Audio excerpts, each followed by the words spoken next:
शाहजहां ने जिस मुमताज की याद में दुनिया का अजूबा ताजमहल बनवा दिया, उसकी मौत बेहद दर्दनाक थी। 30 घंटे तक 14वें बच्चे की प्रसव पीड़ा से जूझने के बाद 17 जून 1631 की सुबह उसने तड़पते हुए प्राण त्यागे थे। इतिहासकार अब्दुल हमीद लाहौर और आमिर सालेह ने इस मार्मिक घटना को बादशाहनामा में दर्ज किया है। फुल टाइम प्रेगनेंसी में मुमताज ने किया था 787 किलोमीटर ट्रैवल।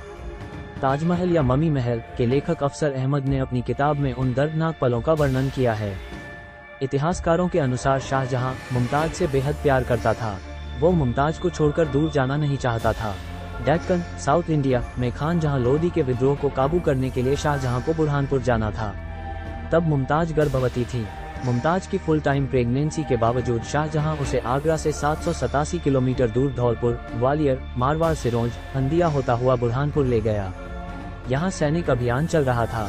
लंबी यात्रा की वजह से मुमताज बेहद बुरी तरह थक गई थी और इसका असर उसके गर्भ पर पड़ा। मुमताज को दिक्कत शुरू होने लगी। 16 जून 1631 की रात मुमताज को प्रसव पीड़ा बढ़ गई। यह इस्लामी जी कदरा महीने की 17 तारीख थी। शाहजहां बना रहा था विद्रोह को खत्म करने की रणनीति।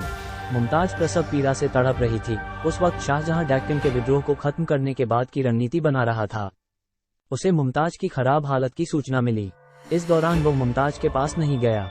उसने दाइयों को भेजने के निर्देश दिए। मुमताज मंगलवार की सुबह से बुधवार की आधी रात तक दर्द से बुरी तरह परेशान रही। शाही हकीम वजीर खान उनके पास मौजूद था। वो पहले भी प्रसव के दौरान रह चुका था। 30 घंटे की लंबी जद्दोजहद के बाद मुमताज के आधी रात को एक बेटी गौहर आरा पैदा हुई, लेकिन मुमताज बेहाल थी। बच्ची की जन्म के बाद मुमताज बुरी तरह कांपने लगी और उसकी पिडलियां ठंडी पड़ने लगी। दाया और हकीम मुमताज के शरीर से हो रहे अत्यधिक रक्तस्राव को नहीं रोक सके। वो तड़प रही थी। इधर शाहजहां को ने अपने कमरे से कई संदेशवाहक भेजे, लेकिन कोई लौटकर नहीं आया। रात काफी हो चुकी थी। आधी रात से प्यादा का वक्त हो चुका था।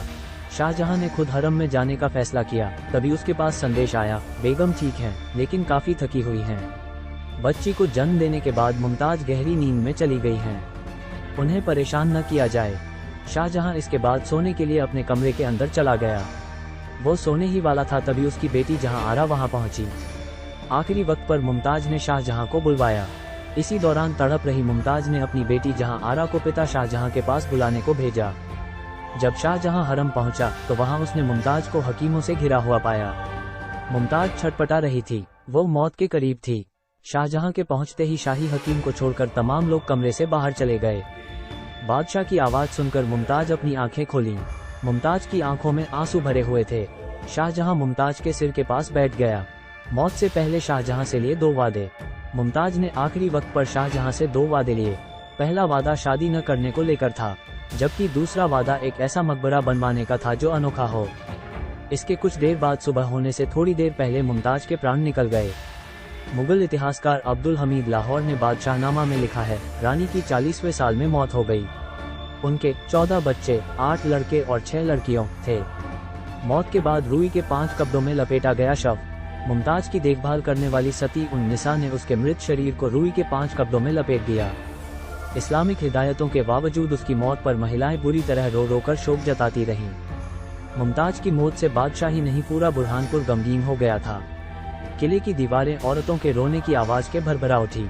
मुमताज के शव को ताप्ती नदी के किनारे जैनाबाग में जमानती तौर अस्थायी पर दफन कर दिया गया। मौत के 12 साल बाद शव को आगरा के निर्माणाधीन ताजमहल में दफन किया गया।